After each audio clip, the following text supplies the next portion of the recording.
karena saya sebagai hakim Mahkamah Konstitusi sedang berkabung.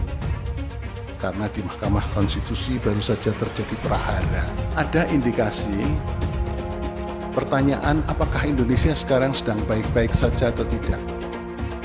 Saya mengatakan di berbagai sektor bidang kehidupan Indonesia sedang tidak baik-baik saja. Bayangkan Bapak Ibu sekalian, di era Soeharto, era rezim Orde Baru atau Orde Lama pun, itu tidak ada kekuatan yang terpusat di tangan-tangan tertentu. Dia mempunyai partai politik, dia mempunyai tangan-tangan di bidang legislatif, dia mempunyai tangan-tangan di bidang eksekutif, sekaligus juga dia mempunyai tangan-tangan di bidang yudikatif. Kenapa saya pakai baju hitam? Karena saya sebagai hakim Mahkamah Konstitusi sedang berkabung. Karena di Mahkamah Konstitusi baru saja terjadi prahara. Ini perlu diketahui, ini perkara belum pernah terjadi dalam sejarah umat manusia. Sekarang ini akal sehat sudah dikalahkan oleh akal bulus dan akal pulus. Akal pulus itu untuk uang, kekayaan, akal bulus itu untuk jabatan. Mau tidak mau, ketika Prabowo dan Gibran mendaftarkan diri ke KPU, Gibran yang masih secara administratif tercatat sebagai kader PDIP dan belum kulonuwun dengan partainya, diperhadapkan dengan seniornya di partai PDIP, Ganjar Pranowo. Mereka sesama kader PDIP. Sekali lagi, siapa yang paling diuntungkan dengan drama ini? Ya Pak Prabowo lah orangnya. Dia yang akan mengambil manfaat paling besar dari perseteruan tersebut. Tapi ingat, sebetulnya ini adalah pilpres, bukan pilwapres. Jadi sebetulnya posisi Gibran dalam pertarungan ini nggak penting-penting banget, selain sebagai simbol anaknya Pak Jokowi yang juga masih sebagai kader PDIP. Prabowo lah yang akan menikmati kekuasaan kalau terpilih nanti. Baru kali ini sistem negara kita jadi bahan tertawaan. Ada yang salah ketika sistem bernegara kita ditabrak hanya untuk meloloskan seorang anggota keluarga. Negeri kita sekarang sedang diuji dan dibukakan dengan segala praktek busuk di depan mata. Percayalah, silent majority akan bekerja dan bergerak menyeimbangkan segala rencana jahat, yaitu tumbuhnya neo-orba. Tapi memang semua manusia itu punya garis tangan. Kalau memang garis tangannya jadi presiden, takdir tidak akan berdusta. Coba, apa kurangnya sih Prabowo? Kaya, berkuasa, jaringannya luas, didukung oleh banyak partai, tapi nggak jadi presiden juga. Garis tangannya sudah berbicara sendiri tentang takdirnya. Kebencian terhadap PDI Perjuangan dihembuskan terus-menerus supaya orang banyak terpengaruh dan menggerus nama partai dan juga Ganjar. Nggak berpengaruh ternyata. Calon Presiden Pak Prabowo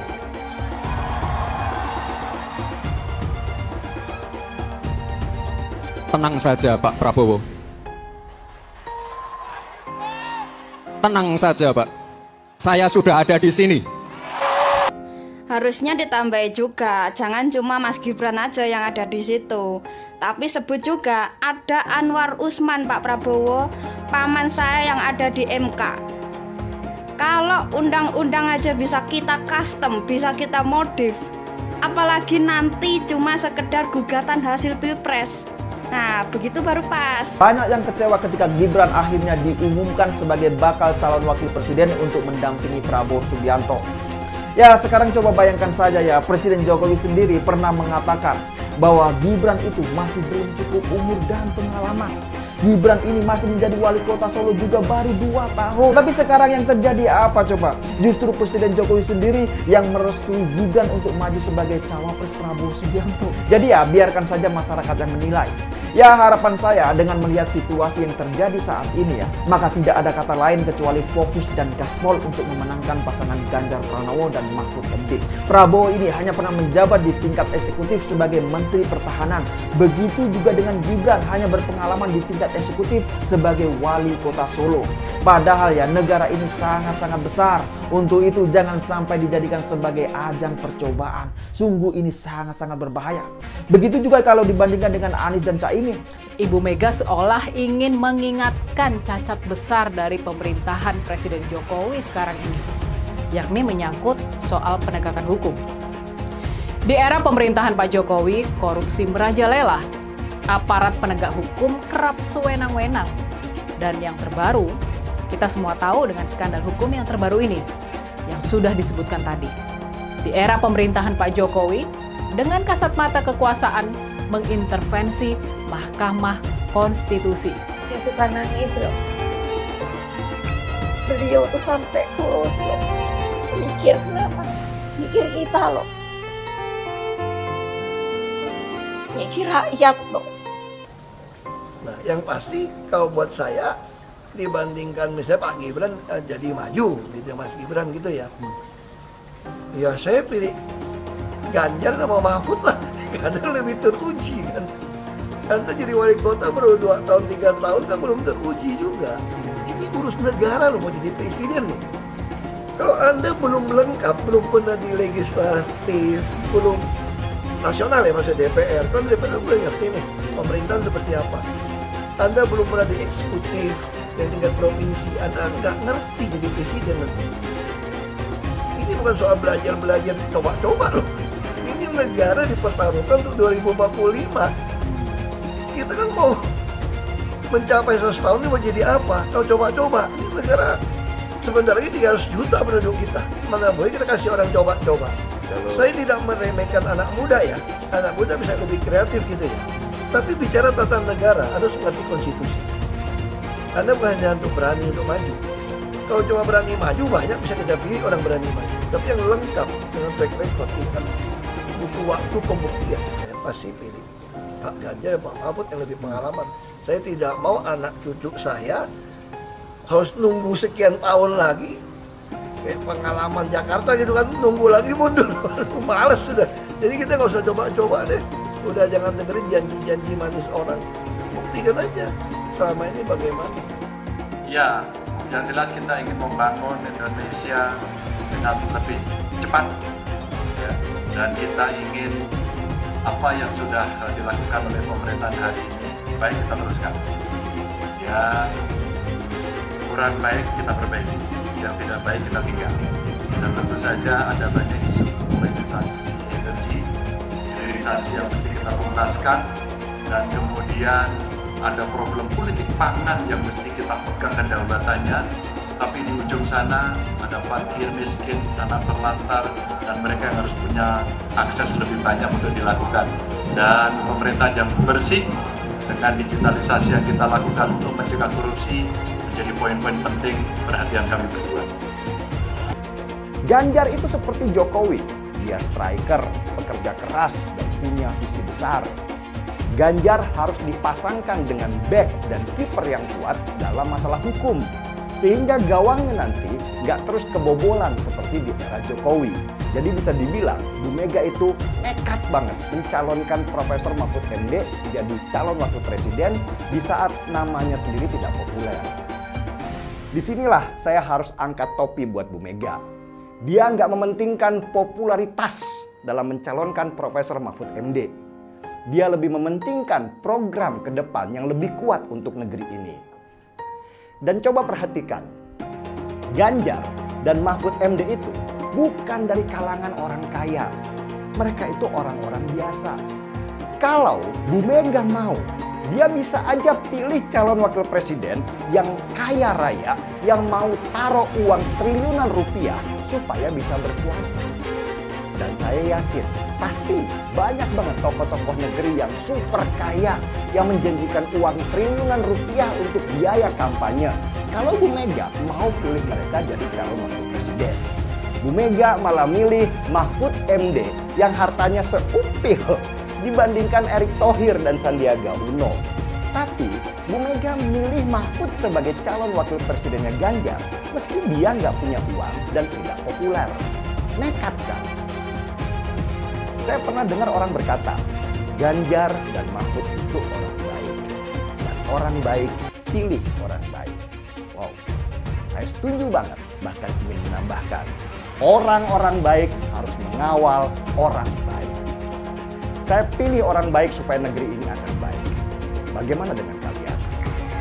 Anies Baswedan adalah yang terbaik dan banyak baik-baik sebagai calon pemimpin di negeri ini. Alam semesta memberikan dukungannya kepada kita.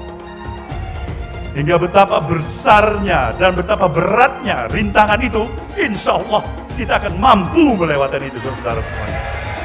Kita akan mampu melewati itu, dan insya Allah kita akan membawa kemenangan kepada pasangan kita ini.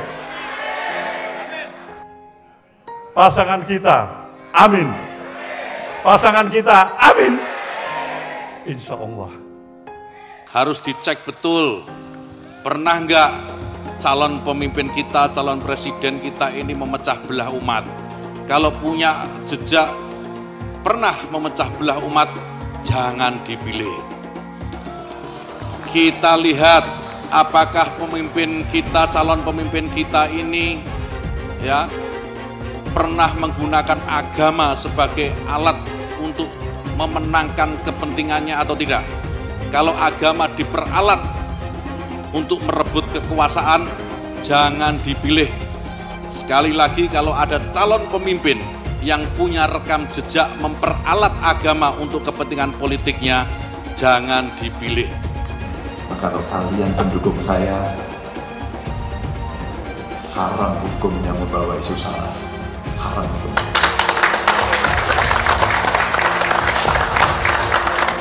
Kita sudah lelah dengan isu itu. Kita menjadi bangsa yang terbelah. Dan untuk mengembalikan susah. Umat Kristen di Indonesia memang minoritas, tapi jangan salah. Umat Kristen akan memegang peran menentukan apakah Anies akan menang dalam Pilpres 2024. Kalau secara perlahan semakin banyak orang Kristen yang berpaling ke Anies, yang akan menang nantinya sangat mungkin Anies. Suara pemilih Kristen di Indonesia adalah sekitar 10% lah. Kalau ekstrimnya semua warga Kristen memilih Ganjar, artinya Ganjar akan mendapat tambahan 10% suara dan Ganjar akan menang. Nah, itulah saya katakan kekompakan suara pemilih Kristen akan menentukan. Begitu suara pemilih Kristen terbelah secara timpang, Anies akan bisa mengalahkan Ganjar. Anies tahu jagoannya itu hanya akan menang kalau bisa memecah suara pemilih Kristen. Sekarang semua bergantung pada umat Kristen.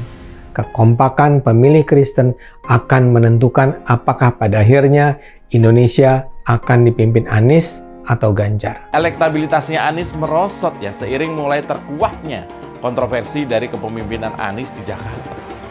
Gen Z juga tahu kalau Anies adalah sosok yang didukung kelompok intoleran yang membuat Pilgub DKI 2017 menjadi sangat kotor.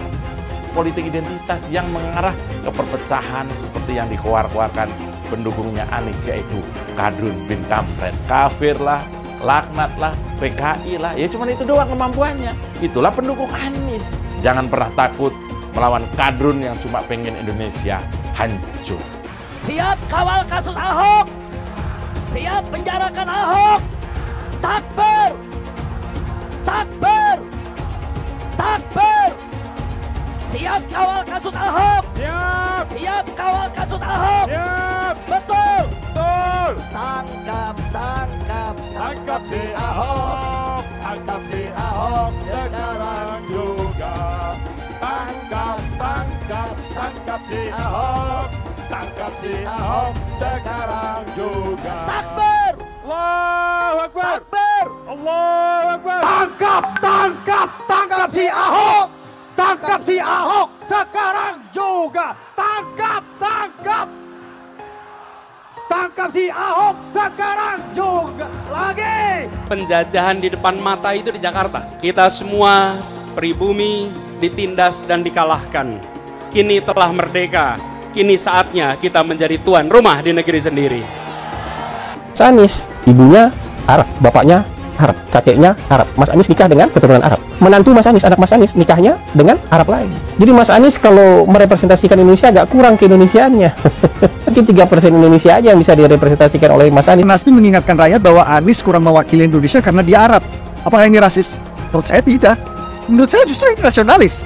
Seperti di Pilkada DKI dulu, mereka juga ingatkan warga DKI bahwa Ahok itu Cina. Lihat, Cinanya Ahok selalu dibawa-bawa. Bahkan sampai terang-terangan ajak ganyang bantai Cina. Jadi sah-sah aja kalau Hasan Nasbi bilang Anies itu kurang mewakili Indonesia karena dia Arab. Lah, mereka juga dulu begitu.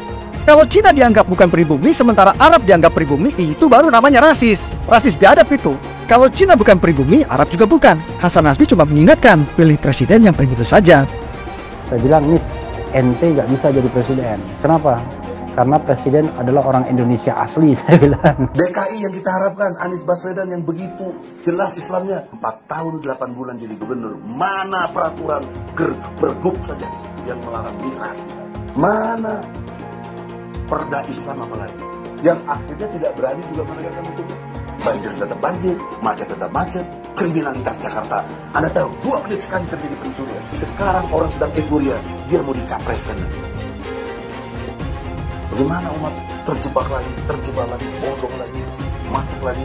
Kalau misalnya memang Anies itu mau maju dan dia tekad mau menegakkan hukum Islam dan menyatakan perlawanan, saya penuh. Tapi dia tidak lakukan itu. Tahu nggak, sumur resapan yang ngabisin anggaran beratus miliar itu meresap air agar masuk ke dalam bumi sesuai dengan sunatullah. Tetapi ternyata sumur ini tidak meresap air, malah airnya itu menggenang di sumur-sumur itu. Sumur resapan itu sekarang harus disiapin pompa untuk menguras air di sumur resapan. Kalaupun dia harus makan babi sepanjang jadi presiden, mungkin akan dilakukan. Jangan sampai Indonesia jatuh ke tangan pembohong. Jangan sampai Indonesia jatuh ke tangan Anies Baswedan. Jangan hanya konsentrasi pada pembangunan benda-benda mati yang indah difoto dan bisa ditunjukkan dalam 5 tahun hasilnya. Kalau kita mau menilai sebuah janji, maka lihat janjinya atau lihat kenyataannya. Dulu janjinya apa ya? Dan ini aneh, betul-betul aneh. Ini bukan kampanye, tapi saya sampaikan sini. Di satu sisi menyiapkan jalur-jalur air untuk dikirim ke laut, di sisi lain di lautnya dipasang dengan pulau reklamasi, tinggal tunggu waktu jadi rob, air balik. Dan ini melawan sunatullah. Kenapa? Air itu turun dari langit ke bumi, bukan ke laut. Harusnya dimasukkan ke dalam bumi, masukkan tanah. Di seluruh dunia air jatuh itu dimasukkan ke tanah. Bukan dialirkan pakai gorong-gorong raksasa ke laut. Jakarta telah mengambil keputusan yang fatal. Bukan banjir, itu memang parkir air. Bukan banjir, itu memang parkir air. Masyarakat berkeliling dengan membawa toa untuk memberitahu semuanya, termasuk sirine. Ibon 82 miliar. Apa alat transportasi yang dimiliki oleh hampir setiap orang? Alat transportasi yang dimiliki semua orang adalah kaki. Saya mensyukuri kenapa kalah, kenapa ditahan. Saya bersyukur atas itu semua. Saya coba bayangkan ya, kalau seandainya waktu itu kita menang gitu ya, hari ini belum tentu kita bisa nikmati seperti ini. Kita bersyukur 5 tahun Tuhan izinkan kasih ke orang yang pintar ngomong untuk kerja. Coba kalau kita bayangkan gitu ya, kalau kemarin saya masih jadi gubernur, ini saya udah turun ini. Tapi yang pintar ngomong itu dikira orang hebat kan? Ini lebih berbahaya tahun 2024. Langsung ketahuan karakternya. Langsung ketahuan itu. Di saya juga ada kutipan Pak di kamar saya Pak. Tulisannya, Jakarta telah mengambil keputusan yang fatal. Gus Dur itu buta mata juga buta hati. Pancasila Soekarno, ketuhanan ada di pantat. Anak Tuhan dari mana? Kalau Yesus anak Tuhan, bidangnya siapa? Besok di seluruh wilayah Indonesia kami katakan dan Iblis hanya menggoda orang yang beriman. Makanya jarang-jarang orang kafir kerasukan setan. Yang kerasukan setan itu orang baik-baik. Jarang, saya belum pernah nengok Cina kerasukan setan. Pernah tak Ahok itu kerasukan setan? Enggak, saya tanya juga. Karena sesama setan jarang saling menggoda. Karena di salib itu ada jin kafir. Karena di salib itu ada jin kafir. Karena di salib itu ada jin kafir. Haleluya. Kepalanya ke kiri apa ke kanan? Kepalanya ke kiri apa ke kanan? Tetap percaya salib itu lambang mulia, bukan jin. Kok ketawa? Aku nggak nyindir siapa-siapa loh. Kalau Anda tanya saya jadi presiden, saya hari ini jadi presiden juga saya tahu apa yang saya mesti kerjakan.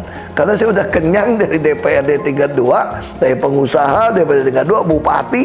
Bupati itu paling kerja benar, paling ngerti tuh soal daerah seperti apa. Sampai hari ini portofolio saya lengkap sampai ke BUMN. Saya pernah legislatif, pernah eksekutif, tapi nggak usah andai-andai gitu kan. Tapi kalau saya hari ini jadi saya tahu apa yang saya mesti kerjakan. Ya Anda nggak usah khawatir. Kita nggak bisa hindari ada orang memanfaatkan soal SARA untuk kampanye, apalagi untuk menjatuhkan kita yang dikategorikan sebagai minoritas. Tapi bagi saya, ketika kita ada turun ke masyarakat, masyarakat juga bisa membaca, bisa merasakan mana yang tulus, mana yang tidak. Jadi ada guyonan gini dari teman-teman saya, bahwa saya itu bukan cuma double minoritas, tapi triple. Artinya apa? Udah turunan Tionghoa, Kristen, dan katanya terlalu jujur di pemerintahan. Jadi itu gak disukain. Ini triple katanya. Relawan Anies yang mayoritas pengasuh khilafah, seperti kadrun FPI dan HTI, ingin melengsarkan Pak Jokowi. Dengan menggunakan politik identitas, relawan Anies akan menggulingkan Jokowi. Tapi pendukung Anies lupa bahwa 82% penduduk Indonesia suka dengan kinerja Pak Jokowi. Ingat, di belakang Anies ada ormas pengasuh khilafah, seperti FPI, HTI, PA212. Saya yakin sebentar lagi karma Ahok akan mengejar Anies Baswedan. Karena saya sebagai hakim Mahkamah Konstitusi sedang berkabung. Karena di Mahkamah Konstitusi baru saja terjadi prahara. Ada indikasi pertanyaan apakah Indonesia sekarang sedang baik-baik saja atau tidak. Saya mengatakan di berbagai sektor bidang kehidupan Indonesia sedang tidak baik-baik saja. Oleh karena itu Bapak Ibu sekalian harus hati-hati betul. Sekarang ada kecenderungan sistem ketatanegaraan dan sistem bernegara yang sudah jauh dari keinginan pembukaan Undang-Undang Dasar 45. Bayangkan Bapak Ibu sekalian, di era Soeharto, era rezim Orde Baru atau Orde Lama pun, itu tidak ada kekuatan yang terpusat di tangan-tangan tertentu. Kita lihat misalnya, masih ada pembagian berdasarkan yang paling kuno teorinya trias politika. Tapi sekarang Bapak Ibu sekalian, sistem ketatanegaraan dan sistem bernegara Indonesia, coba bayangkan. Dia mempunyai partai politik, dia mempunyai tangan-tangan di bidang legislatif, dia mempunyai tangan-tangan di bidang eksekutif, sekaligus juga dia mempunyai tangan-tangan di bidang yudikatif. Saya sebetulnya datang ke sini agak malu, kenapa saya pakai baju hitam? Karena saya sebagai hakim Mahkamah Konstitusi sedang berkabung. Karena di Mahkamah Konstitusi baru saja terjadi prahara. Sesudah peristiwa yang memalukan, menjijikkan, merusak akal sehat orang-orang waras di Mahkamah Konstitusi, di mana ipar Presiden Jokowi yang menjadi Ketua MK, Anwar Usman, meloloskan keponakannya Gibran Rakabuming untuk mendapatkan legitimasi supaya bisa bertarung menjadi calon wakil presiden. Banyak dari kita yang marah meski nggak bisa apa-apa. Runtuhnya kewibawaan institusi hukum kita membuat saya cemas. Dan saya yakin banyak orang yang juga cemas bahwa inilah bibit-bibit kerusuhan yang akan tercipta ketika terjadi perselisihan angka antar para kontestan pemilu. Bagaimana lembaga hukum tinggi yang seharusnya kita hormati bersama bisa dengan gampangnya mengutak-atik pasal untuk kepentingan sebagian golongan. Akhirnya muncullah sindiran-sindiran dalam bentuk kata-kata seperti mahkamah keluarga, mahkamah komedi, dan lain-lainnya. Hakim Mahkamah Konstitusi Arief Hidayat bahkan berkabung terhadap prahara yang ada di institusinya. Dia seperti sendirian, berteriak tanpa bantuan. Bahkan Profesor Arief Hidayat mengingatkan ada bahaya yang lebih besar ketika ada tangan-tangan kuat yang ingin menguasai legislatif, eksekutif, dan yudikatif yang kita kenal dengan nama trias politika. Absolute power akan memunculkan perilaku korupsi yang luar biasa. Bukan hanya korupsi materi, tetapi juga yang lebih ngeri adalah korupsi kebijakan. Ini bahaya ketika ketiga pilar demokrasi kita yang seharusnya saling mengawasi itu ada dalam satu genggaman. Ini akan memunculkan yang namanya absolute power, kekuatan absolut dalam genggaman satu orang. Apalagi yang harus kita percayai ketika negara saja sudah tidak bisa dipercaya sehingga kehilangan marwahnya. Rusak semua kepercayaan hanya karena setitik nila. Absolute power berpotensi mematikan suara-suara yang mengkritik kebijakan, membungkam banyak orang dengan ancaman sehingga mereka takut dan hanya bisa diam. Ada propaganda yang ingin mengalihkan perhatian masyarakat dari titik kerusakan di Mahkamah Konstitusi menjadi isu copras-capres belaka. Bahwa yang kritik dan protes ini pasti pendukung capres tertentu. Ini kan gila. Woi, apa kalian semua buta? Ini ada masalah serius di negara kita yang memperlihatkan rusaknya sistem negara kita ketika ditabrak oleh segelintir orang yang ingin menang. Negeri kita sedang diacak-acak. Indonesia sedang tidak baik-baik saja. Dan sialnya, masalah kerusakan hukum di negara kita ini mau diredam dengan narasi remeh-temeh tentang pencapresan. Bahwa yang kritik dan yang kasih warning itu adalah para pembenci Jokowi. Bahwa ini adalah pertarungan antara Jokowi versus Megawati. Bahwa politik dinasti itu lumrah karena juga terjadi di negara-negara besar. Belum cukup Profesor Arief Hidayat, Hakim Mahkamah Konstitusi bicara.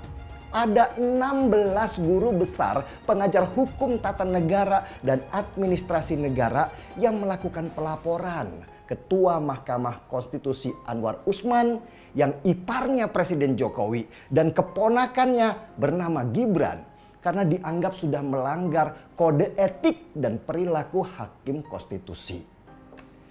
Kita harus paham kemarahan yang ada di dalam dada para guru besar ini.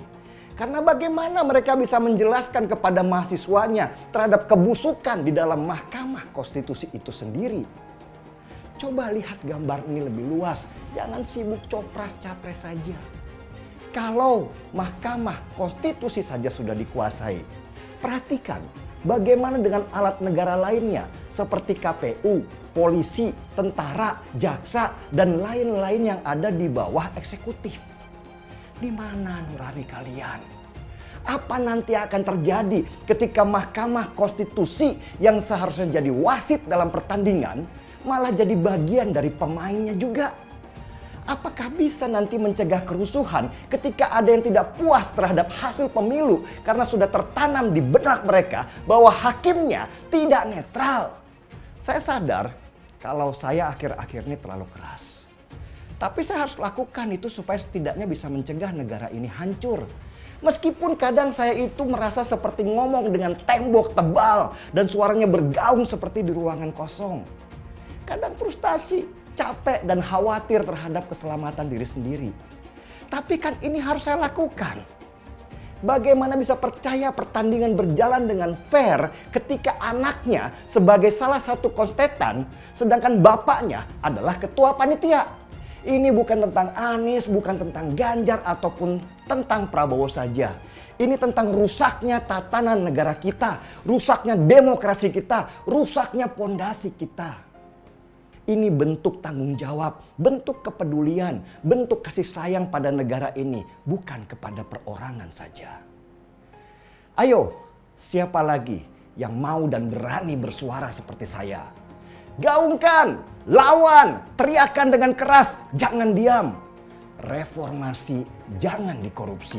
Semakin dekat Pilpres, relawan Anies semakin beringas dan Anies semakin galau. Dengan menggunakan politik identitas, relawan Anies akan menggulingkan Jokowi. Relawan Anies yang mayoritas mengasuh khilafah, seperti kadrun FPI dan HTI, ingin melengsarkan Pak Jokowi. Tapi pendukung Anies lupa bahwa 82% penduduk Indonesia suka dengan kinerja Pak Jokowi. Saya pikir kalau terjadi baku hantam, maka ada 82% yang akan menghajar kadrun pengasong khilafah itu. Kalau melihat perkembangan koalisi politik, yang paling agresif memperluas basis kerjasama yang sudah konkret adalah koalisi Ganjar. Sejak Ganjar diumumkan oleh PDIP, sudah resmi koalisi Ganjar ini didukung oleh 3 partai, yaitu P3, Hanura, dan juga Perindo. Nasdem pun semakin pusing melihat Anies, karena elektabilitas Anies semakin jatuh, dan banyak kader-kader Nasdem terjerat kasus korupsi, seperti belakangan kasus korupsi BTS. Kasus korupsi 8 triliun yang dilakukan oleh kader terbaik Nasdem yaitu Johnny G. Plate ini sangat menghantam Partai Nasdem, menteri dari Kementerian Pertanian, di mana ini juga adalah dari Partai Nasdem. Apalagi belakangan ada 120.000 kader dari Partai Nasdem pindah ke Partai Perindo. Semenjak Nasdem mengusung Anies, banyak sekali petaka yang diterima oleh Nasdem. Apakah ini merupakan karma dari Ahok? Silahkan komentar di kolom komentar. Yang jelas saya tidak akan memilih Anies, karena Anies bukan pribumi yang jelas. Dan Anies juga merupakan antitesis daripada Jokowi. Antitesis artinya bertolak belakangan dengan semua kebijakan Jokowi. Anies sudah terang-terangan menyebutkan dia tidak akan melanjutkan kinerja dari Pak Jokowi. Tidak ada infrastruktur yang akan dibangun jika Anies memimpin Indonesia 5 tahun ke depan. Lagi pula, Anies juga didukung oleh khilafah dan pendukung Anies dari ormas seperti FPI dan juga HTI. Apa kita mau FPI dan HTI kembali di Indonesia jika Anies memimpin? Anies adalah bapak politik identitas yang menghalalkan segala cara untuk menggapai kekuasaan, termasuk menggunakan politik identitas berbasis agama. Kita lihat di kasus Ahok. Kita sudah bisa melihat kinerja Anies selama 5 tahun di Jakarta, dan ini merupakan rekam jejak Anies Baswedan. Tidak ada satupun janji yang dipenuhi, dan tidak ada kinerja yang bisa dibanggakan. Dari DP 0%, OKOC, kelebihan bayar, Formula E, banjir, sumur resapan, jalan rusak, dan gonta-ganti nama jalan. Jadi saya rasa tagline perubahan yang diusung Anies adalah tagline merubah kata korupsi menjadi kelebihan bayar, supaya semua koruptor tidak dijerat oleh pasal korupsi. Karena mereka semua hanya melakukan kelebihan bayar. Jadi perkataan Ahok sudah terbukti dan Jakarta sudah menjadi korban. Jangan biarkan Indonesia menjadi korban di bulan Anies Baswedan. Suara minoritas jangan lagi merasa takut untuk memilih pemimpin yang membela hak minoritas. Karena Anies jelas hanya memanfaatkan suara minoritas untuk mendapatkan suara. Ingat, di belakang Anies ada ormas pengasong khilafah, seperti FPI, HTI, PA212. Saya yakin sebentar lagi karma Ahok akan mengejar Anies Baswedan. Begitu saja opini saya hari ini. Tuliskan opini kalian tentang Anies Baswedan di kolom komentar. Dan juga tuliskan pendapat kalian tentang people power oleh relawan Anies untuk melengsarkan Pak Jokowi. Tuliskan pendapat kalian. Jika kalian siap untuk melawan people power yang digaungkan oleh relawan Anies, ayo tuliskan lawan people power di kolom komentar. Pastikan Anda semua like video ini dan bagikan video ini ke teman dan family Anda supaya mereka semua mengetahui tentang informasi ini. Tekan tombol subscribe dan bunyikan lonceng notifikasi supaya kamu tidak ketinggalan